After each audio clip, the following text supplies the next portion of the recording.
Greetings, Professor. Thank you so much for making time today to join us and share your insights on this important topic. Thanks so much for having me.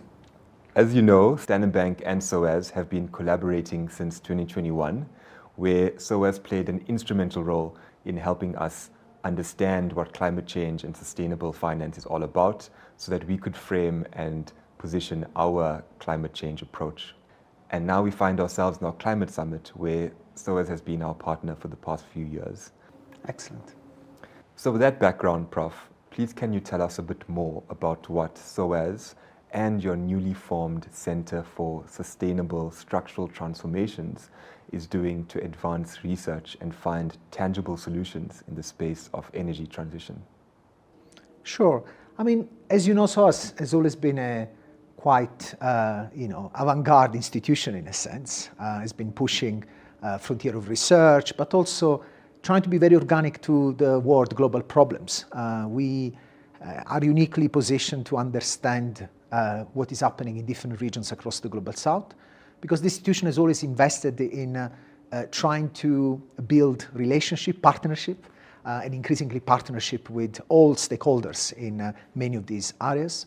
And of course, in this conversation, especially in the global south now, it's important to build up a proper conversation around what is happening in the context of climate change and how countries can engage with this kind of new challenges, but also opportunities. Because ultimately, what we are trying to do as an institution is to engage with these problems to find solutions. So we cannot just complain about what is happening. We need to think about what can we offer in that space. And SOAS has built up significant expertise around a number of topical issues. If you think about the last conversation in the COPs and many of the global events, not just about finance, which of course is a very important dimension in the climate transition and the energy transition, but also in understanding from the demand side, what are the specific needs that industries, markets, different type of stakeholders are putting forward when it comes to restructuring basically their economies. And so we have started working on a number of fields, very much trying to break silos between them. We looked at energy transition from the productive point of view, so things around, for example, what role green hydrogen is going to play in reducing emissions in so-called difficult to abate sectors, the steel, the chemical, the plastics, and so on, cement. At the same time, we have been starting looking at how critical minerals are needed in order to support this energy transition. Again, if we think about electrolyzers or many of these technologies require a significant amount of these resources. And of course, the problem is not simply energy transition, is what happens to productive activities and the structuring of value chains globally as a result of the fact that many of these activities will require access to green energy, critical minerals, and so on. So we try to look at the value chain dimensions of that and what kind of investment are happening in different parts of the world as a result of the role that the government plays, businesses and new business models, and investment across the full spectrum from the infrastructure piece down to specific verticals and value chains. And this is something that we want to do partially to help the different stakeholders to start building a different type of conversation and join up these kind of issues in a much more pragmatic and grounded way. Now, thank you for that. When we think of strategy, it's about where to play and how to win. So can you please touch on where are those growth markets and areas where you are seeing the potential to fast track the green transition? Yeah.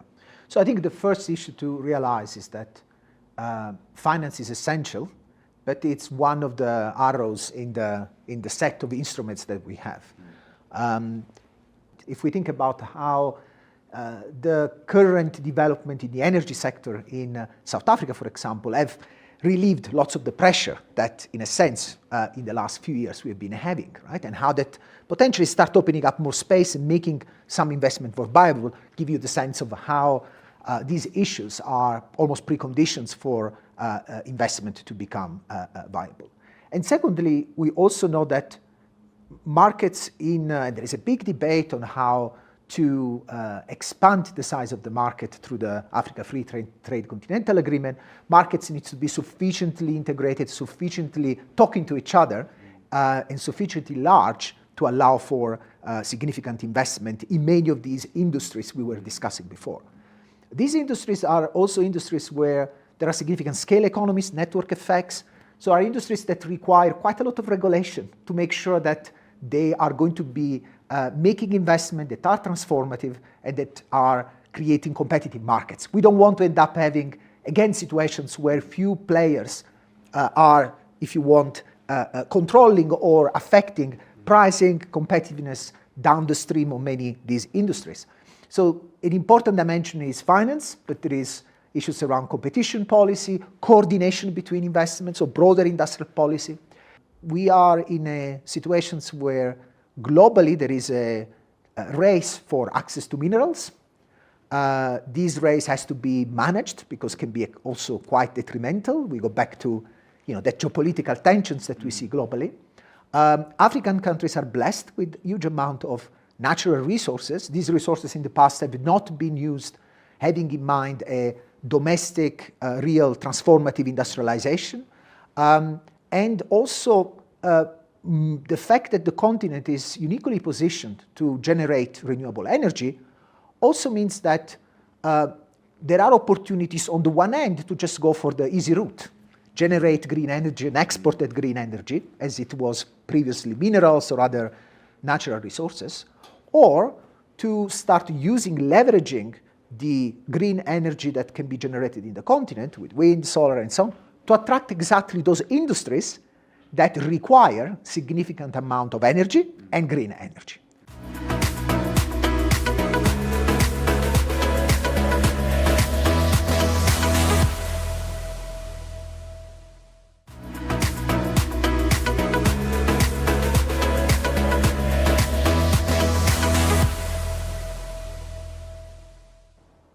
Antonio, advancements, as you mentioned, like green hydrogen, critical minerals, and electrified transport present a significant opportunity for Africa to chart its own destination and lead the energy transition. However, where you do business and who you do business with is becoming increasingly important, as we've seen with increasing geopolitical tensions. Given this, where are you seeing the areas that we need to be cognizant of on the continent in terms of how we approach value chains, how we approach dealing with different players across the globe? I think it's complicated because this is not just market or industrial propositions, right? These are also political, geopolitical, strategic decisions that African countries are taking in this kind of specific historical moment. Some scholars talk about a world that will become a sort of a 2.5 world, meaning the two hegemon powers, China and US on the one side, and the half is made of this sort of buffer zone, these countries which are operating across these two major blocks.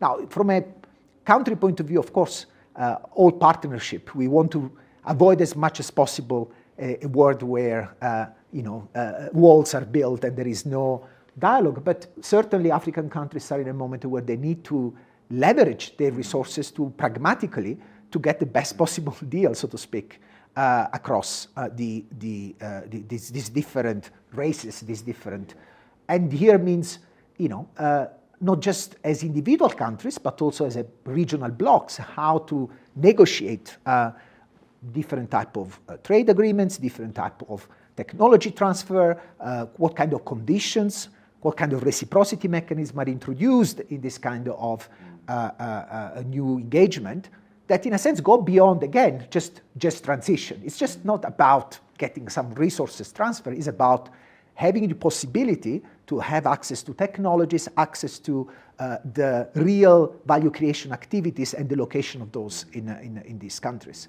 And in a sense, while it is very difficult to have a regional approach to these issues, in some areas will be necessary because no African country, with the exception probably of South Africa, Morocco in a very strategic position, have that critical mass and also that vision to go in that kind of direction. So there is lots of important conversation that have to happen between players who have skin in the game in the government, in the continent like you, and governments across these different countries. Can you touch on some of the complexities that we need to be mindful of when we are navigating these geopolitical tensions? So we don't want to end up in situations where the unintended consequences of this measure make even more difficult to drive this transition. So I think that is an important first point.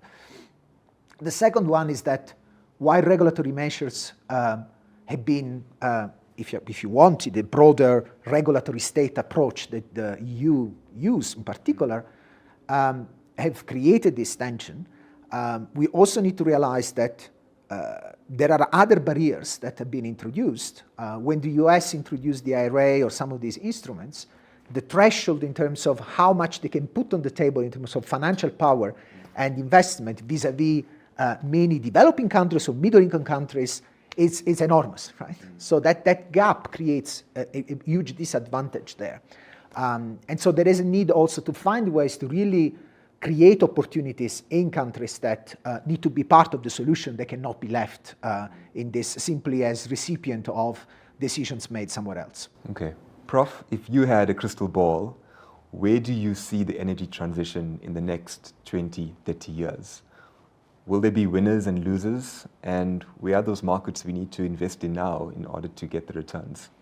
I think those players who are, especially in the African continent, who are seeing a continent which is blessed with traditional fossil fuel, gas, and other type of resources, but at the same time has access to so much, excellent irradiation, wind, and so on. They've started already sort of positioning themselves in these different sectors, and they know that this technology will coexist for quite some time, right?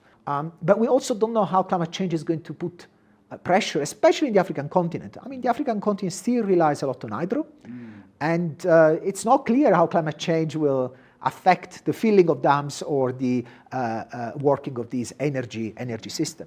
And ultimately, in this transition, something that is often forgotten is that in 10, 15, 20 years, it's not just going to be how much green energy we generate, but how much infrastructure at the same time we're able to build, high voltage infrastructure to make this energy available in places, in countries, in regions that want to replace traditional fossil fuels. And this is a challenge not just for Africa, which is a massive continent, but across the world. Probably China is the country who has seen many of these things a bit ahead of time, and so they've already started making significant investment in the last 10 years, and they're ahead of the curve in terms of the uptake of a number of these technologies.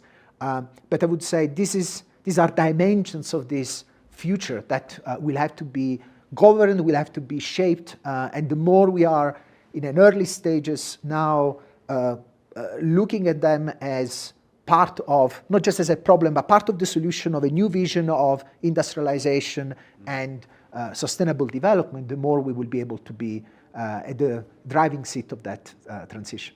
Finding the right governance structure that allows to have this sort of iterative process where we need to get as much as possible all the stakeholders along, but also decisions have to be made, and they cannot be postponed or being stalled simply because some of these decisions will require necessary dramatic restructuring in certain sectors. I mean, we have seen it in the automotive sector, right? There is a significant concern that why automotive was so central, because automotive has massive multiplier effect, right? Huge value chains, right? In an engine, you will have 300-400 components. Now you have a battery with, few components, much fewer components, 60, 80.